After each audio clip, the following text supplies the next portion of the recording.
오늘 우리가 읽은 시편 73편은 시편 1편부터 150편까지 되어 있는 이 내용의 세 번째 권의 첫 번째 시입니다.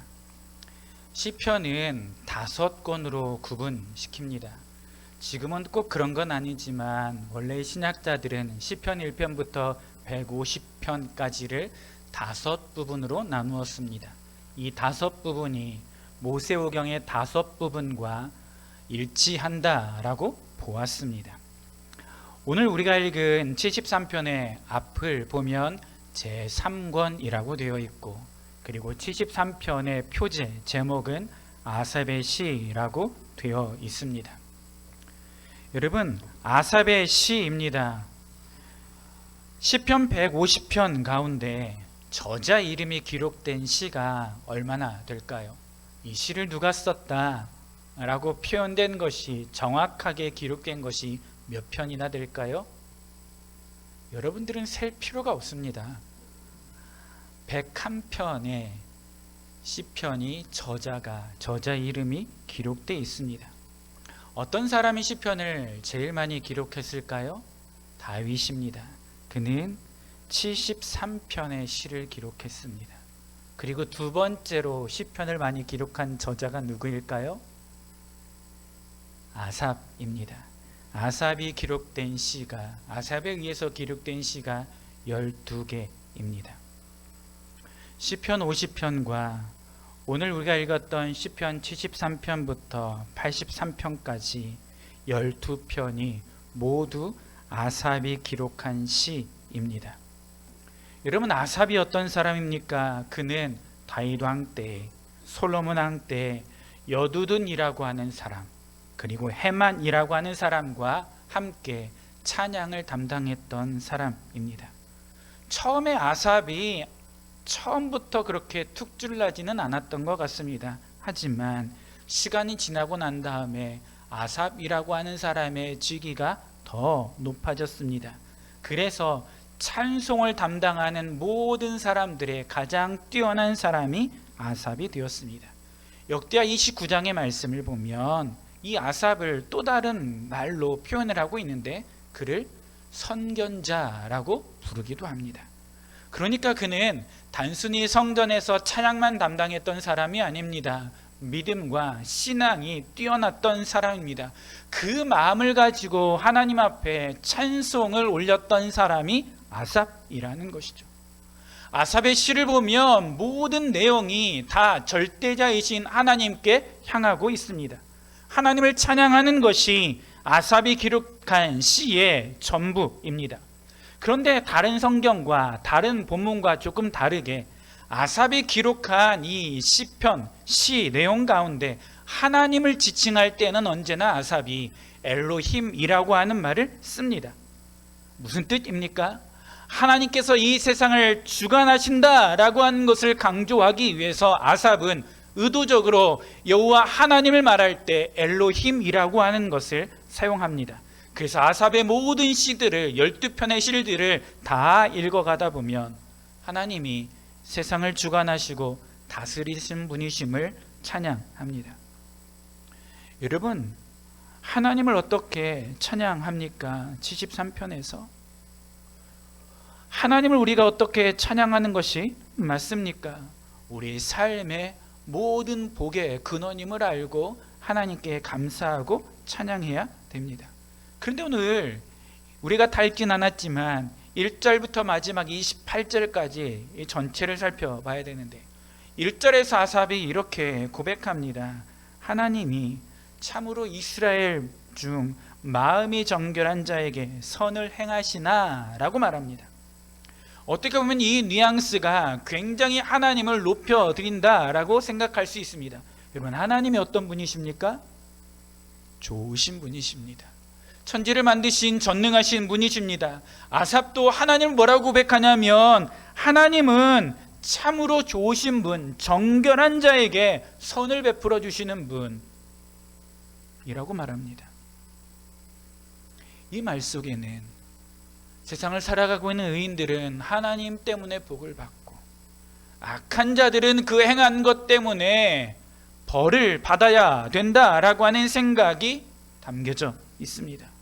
그런데 여러분, 우리가 잘 알고 있는 것처럼 우리가 살고 있는 이 세상, 이 땅, 이 현실, 악한 사람들이 벌을 받습니까? 의인들이 고난을 받습니까?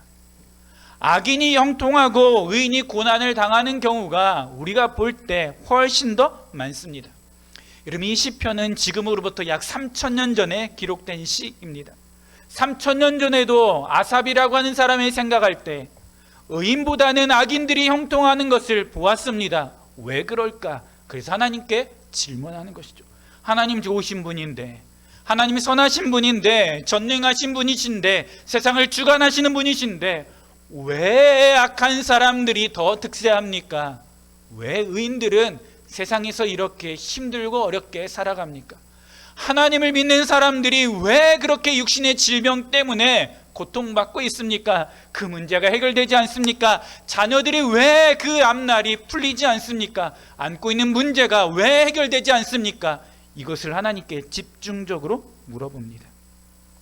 아삽은 하나님을 찬양하는 이 찬양의 곡조에 빌려서 지금 살아가고 있는 이 시대, 우리가 살고 있는 이 시대가 어떠한지 하나님 앞에 다시 말합니다. 그러면서 머릿속에 들었던 고민과 질문과 물음을 가지고 하나님 앞에 나아갑니다. 3000년 전에 아삽만이 고민을 가졌던 것이 아닙니다. 우리가 잘 알고 있는 것처럼 예레미야 선지자도 하박국 선지자도 동일한 질문을 가지고 하나님 앞에 물었습니다. 욥이라고 하는 사람도 자신의 육체에 심각한 문제가 있었고 자녀들도 다 잃어버리고 재산도 다 잃어버리는 그런 극심한 고난을 당합니다. 그래서 그것을 가지고 하나님 앞에 나아갑니다. 아삽뿐만 아니라 다른 시편에서도 잘못도 없지만 고난을 겪어야 되는 억울하고 답답한 현실을 하나님 앞에 고백합니다. 이 답답한 마음을 아삽이 뭐라고 표현하냐면, 나는 거의 넘어질 뻔하였고 내 걸음이 미끄러질 뻔하였다라고 말합니다. 얼마나 힘들었는지 실족했다라고 말합니다. 미끄러져 일어날 수 없을 지경이 되었다라고 말합니다. 이 문제를 해결하기 위해서 아삽이 나름대로 고심도 하고 고민도 합니다. 하지만 별다른 해결책이 아삽에게는 없었습니다. 그런데 여러분, 우리가 주목해야 될 게 있습니다. 아삽이 이 시편 73편을 기록한 것은 언제입니까? 아삽이라고 하는 사람의 삶에 있었던 모든 근심과 문제가 다 해결되어지고 난 다음입니다. 문제가 있을 때 이 시를 썼던 것이 아니라, 고백을 냈던 것이 아니라 다 해결되고 난 다음에 아삽이 자기의 마음과 신앙의 고백을 담아서 기록한 것이 73편이라는 것이죠. 왜 굳이 이것을 썼을까요? 자기처럼 힘들고 아파하는 사람들을 위해서입니다. 광야 같은 인생길을 걸어가고 있는 저와 여러분들을 위해서 남겨준 시편입니다.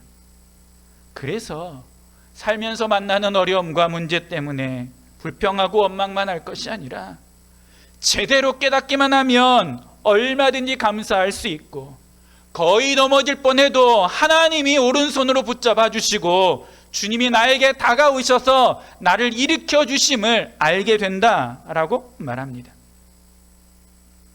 여러분, 오늘 아삽은 73편을 통해서 이 상황 속에서도 실망하거나 불평하지 말고 진실되게 선한 마음을 가지고 하나님 말씀을 여전히 붙잡고 살아가라고 말합니다. 우리가 처한 현실이 아무리 문제가 있고 모순투성이라 할지라도 여전히 하나님의 관심에서 벗어나지 않는다는 것입니다. 어떤 형편과 처지에서도 하나님은 우리를 보고 계십니다. 그 하나님은 나의 하나님이십니다. 시편 73편은 아삽이 어떻게 이 힘든 순간들을 이겨내 자기의 이 마음을 사람들에게도 알려주고자 하는 것이 담겨져 있습니다. 그래서 이 73편은 어떻게 이 힘듦과 어려움을 이겨나갈 수 있다, 이 방법을 쓰면 그 모든 어려움이 다 물러간다, 이렇게 해야 해결된다, 이것을 말하지 않습니다. 아삽은 73편 전체를 통해서 아니, 아삽이 썼던 12편의 시편 전체를 통해서 아삽이 말하고 싶은 것은 여호와 하나님 엘로힘이었습니다. 어떤 현실 속에서도 우리가 믿는 하나님이 어떤 분이신지, 하나님이 나를 어떻게 바라보고 계시는지, 이것이 아삽의 관심이었고 이것을 우리에게 알려주고 싶었습니다. 그래서 25절 이하에 아삽이 말합니다. 하늘에서는 누가 주 외에 내게 있으리요, 땅에서는 주밖에 내가 사모할 사람이 없다라고 말합니다. 내 육체와 마음이 쇠하게 되었지만 하나님은 내 마음의 반석이 되시고 영원한 분기시라고 말합니다. 아무리 경건한 믿음의 사람이라 할지라도 세상을 바라볼 때 쓰러질 수밖에 없고 좌절할 수밖에 없지만 하나님이 나와 함께 하심을 안다면 흔들리지 않게 된다라고 말합니다. 그래서 마지막 28절에 이렇게 고백합니다. 28절 말씀 우리 같이 읽도록 하겠습니다. 시작. 하나님께 가까이함이 내게 복이라. 내가 주 여호와를 나의 피난처로 삼아 주의 모든 행적을 전파하리이다. 아멘. 사랑하는 성도 여러분, 상황이 우리를 어떻게 하지 못합니다. 아무리 큰 산과 같은 문제가 있어도, 어려움이 있어도 그것보다 더 크신 주님이 우리와 함께 하십니다.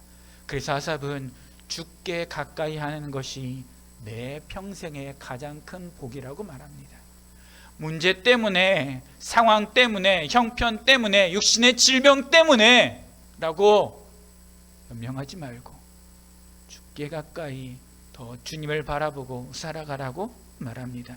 사랑하는 성도 여러분, 그 하나님이 여러분의 영원한 반석이 되어주시고 풍성한 분깃이 되어주실 것입니다.